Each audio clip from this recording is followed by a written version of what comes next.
Setelah kemarin kita bahas soal minyak ikan dan nutrisi yang diberikan sama minyak ikan, yaitu adalah omega 3. Nah, kali ini aku pengen bahas soal temennya, si omega 3 ya, teman-teman ya. Jadi kalau per omega-omegaan ini ya, biasanya tuh omega 3, 6, dan 9 ya, teman-teman ya. Nah, cuman aku nggak mau bahas dulu yang omega 9, kita bahas dulu tentang omega 6 ya, teman-teman ya. Ini aku akan bahas soal gimana caranya kamu dapetin omega 6 buat anabul-anabulnya, dan juga manfaatnya itu apa ya, teman-teman ya.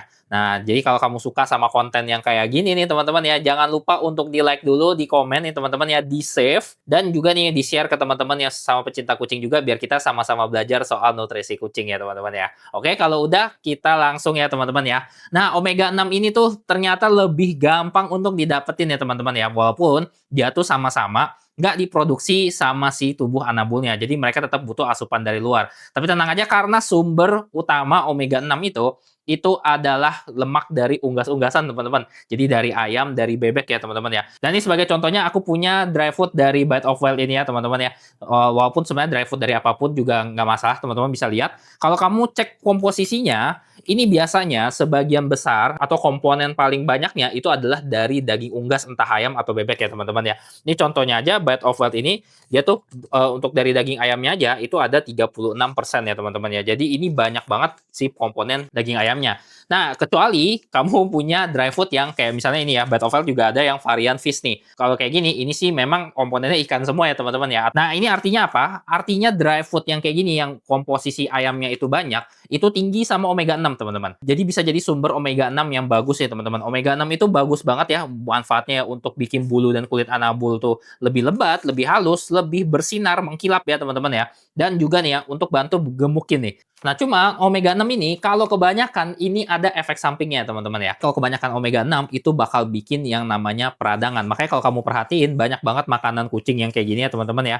Mereka tuh walaupun komposisi utamanya itu dari ayam, mereka tuh ada nambahin minyak ikan atau nambahin flaxseed untuk sebagai penyeimbang omega 3-nya teman-teman ya. Jadi biar seimbang omega 3 dan omega 6-nya. Tapi emang lebih bagus lagi kalau kamu sebenarnya kasih minyak ikan teman-teman ya. Jadi komposisi omega 3 dan omega 6-nya itu bisa seimbang, jadi bisa bagus, saling komplementer ya teman-teman ya, bekerja dengan baik untuk kesehatan bulu dan kulit, untuk kesehatan si anabulus secara menyeluruh juga nih teman-teman. Itu ya soal omega 6 ya, dan banyak banget juga ya ada snack-snack kayak gini ya teman-teman ya. Pokoknya kalau dia dari daging ayam, daging unggas-unggasan itu biasa tinggi sama omega 6 teman-teman. Dan kalau kamu memang udah kasih dry food yang berkualitas itu biasa udah secara alami tinggi omega 6-nya. Makanya aku nggak gitu saranin sebenarnya untuk kasih booster omega 6 lagi ya. Jadi buat kasih kayak snack kayak gini nih, kecuali memang makan anabul kamu susah, atau anabul kamu masih kurus, teman-teman. Karena emang biasanya dari dry food-nya aja udah banyak ya. Jadi yang lebih penting menurut aku, kamu rutin kasih omega 3 buat ke anabul-anabulnya. Atau kamu pakai dry food yang memang terbuat dari bahan utama ikan-ikanan. Nah, kalau ikan-ikanan ini